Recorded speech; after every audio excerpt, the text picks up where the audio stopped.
Hi kids, welcome to learning. ಇಲ್ಲಿವರೆಗೂ ನಾವು ಎಷ್ಟೊಂದು ಕನ್ನಡ ಪದಗಳು ಹಾಗೆ ಸರಳ ಪದಗಳು ಹಾಗೆ ಕಠಿಣ ಪದಗಳನ್ನ ನಾವು ತಿಳ್ಕೊಂಡಿದ್ದೀವಿ ಅಲ್ವಾ. ಅದನ್ನು ಮತ್ತೊಮ್ಮೆ ನೋಡೋಣ. ಕುರುಕ್ಷೇತ್ರ, ಸುಭದ್ರ, ಪರಮಾತ್ಮ, ಕ್ಷತ್ರಿಯ, ಖಿನ್ನತೆ, ದೊಡ್ಡಪ್ಪ, ಚಕ್ರವ್ಯೂಹ, ಅಭಿಮನ್ಯು, ಧರ್ಮರಾಯ, ಘನಘೋರ, ಸಂಪ್ರದಾಯ, ಆಮಂತ್ರಣ, ಚಿತ್ರದುರ್ಗ, ಹಾಗೆ ರಾಷ್ಟ್ರಪಿತ, ಸ್ವಾತಂತ್ರ್ಯ, ಹೋರಾಟ, ಸ್ವಚ್ಛತೆ, ಉದ್ಯೋಗ, ಘೋಷಣೆ, ಆಶ್ಚರ್ಯ, ಅದ್ಭುತ, ಪ್ರತಿಭಟನೆ, ವಿಖ್ಯಾತ, ಅಭ್ಯಾಸ, ನಮಸ್ಕಾರ, ಸ್ತಬ್ಧಚಿತ್ರ, ನಿಶ್ಚಲ, ಆಕೃತಿ, ನಿರ್ಮಾಣ, ಹಾಗೆ ಧೈರ್ಯ, ಹೆಮ್ಮೆ, ಆಶ್ಚರ್ಯ, ಪೈಪೋಟಿ, ಜಾಗೃತಿ, ಪ್ರಾಪ್ತಿ, ಪ್ರೇಕ್ಷಕ, ಸೌಂದರ್ಯ, ಘೋಷಣೆ, ಸ್ವರಾಜ್ಯ,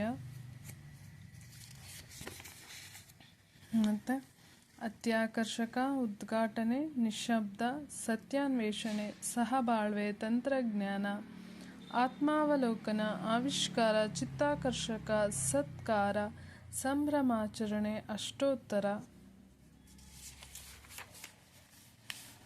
ಹಾಗೆ ಸಾಹಿತ್ಯಾವಲೋಕನ, ವಚನಧರ್ಮಸಾರ, ರಾಮಧಾನ್ಯ ಚರಿತೆ, ಬ್ರಹ್ಮ ಹತ್ಯಾದೋಷ, ಶತ್ರುಘ್ನ, ಯಜ್ಞಾಶ್ವ, ತನ್ನಿಚ್ಛಾನುಸಾರ, ಮೃಷ್ಟಾನ್ನ,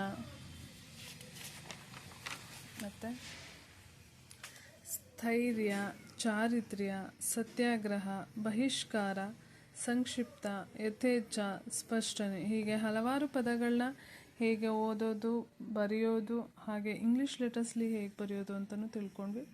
ಅದೇ ಥರ ಭಾರತದ ಪುಣ್ಯ ಸ್ಥಳಗಳು ಮತ್ತು ಅದರ ವಿವರಣೆ, ಹಾಗೆ ಭಾರತದ ಪ್ರಮುಖ ನದಿಗಳು, ಇವಿಷ್ಟು ವಿಡಿಯೋಗಳನ್ನ ನಾವು ಮಾಡೋದ್ರ ಮೂಲಕ ಇಷ್ಟೊಂದು ತಿಳ್ಕೊಂಡಿದ್ದೀವಿ.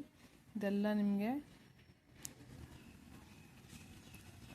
ನಿಮಗೆ ಗೊತ್ತಿದೆ ಅಲ್ಲ.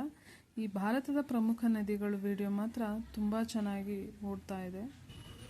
10,000 ವ್ಯೂಸ್ಗೂ ಜಾಸ್ತಿ ಹೋಗ್ತಾ ಇದೆ. ಸೊ ನಿಮಗೆಲ್ಲ ಈ ವಿಡಿಯೋಗಳು ಇಷ್ಟ ಆಗಿದೆ ಅಂತ ಭಾವಿಸ್ತೀನಿ. ಇದೇ ಥರ ಪ್ರೋತ್ಸಾಹ ಕೊಡ್ತಾ ಇರಿ.